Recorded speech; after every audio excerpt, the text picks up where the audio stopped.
ambulance that we're on today, 4717. We're the primary today, so we'll be the busiest truck today.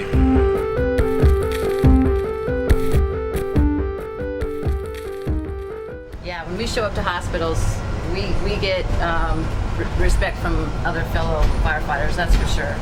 You know, when you come here to work, you sleep in between calls, you sleep coming back from the hospital, you hit the vending machines, you're robbing the doctors and nurses for money so you can go to the vending machines. You're leaving restaurants, no sooner do you order, you gotta leave it. Oh yeah. You can guarantee when you're on the bathroom, you can guarantee you're gonna get a call then. Oh yeah.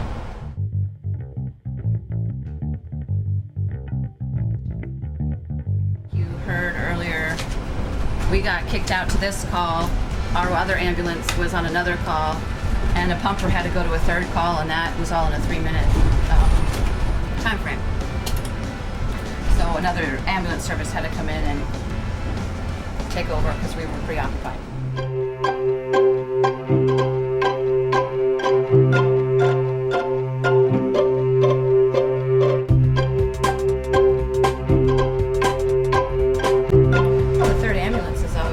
Always is to our benefit. That way the residents are still getting the same care with that third ambulance, and they're not waiting 15, 20, 30, 45 minutes for a second ambulance to come in.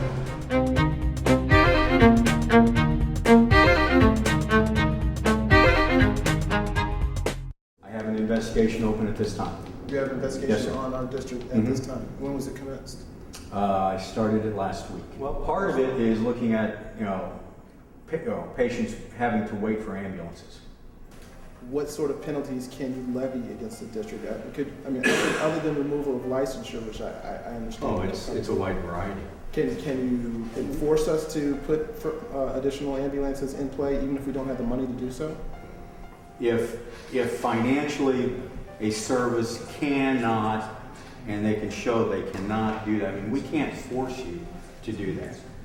Based off of what you've heard, what you've read, and No, what sir. you know today. I have not changed my your opinion. recommendation as you stand before us this day, that we should run a third ambulance. And that is a recommendation. I understand, but you're the boss.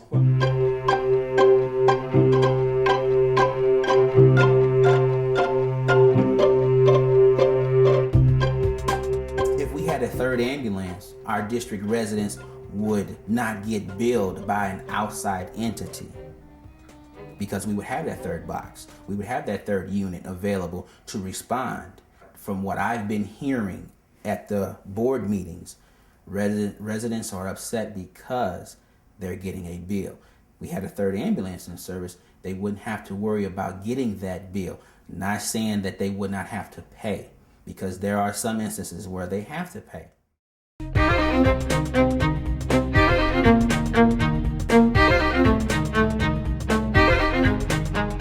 Third ambulance not only was it supposed to provide backup for our district, we were also in the process of having talks with our first community surrounding fire alarm districts in regards to backing them up, sort of like a mutual aid.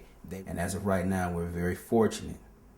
We're very fortunate that we have not had a major catastrophe because we're waiting on ambulances.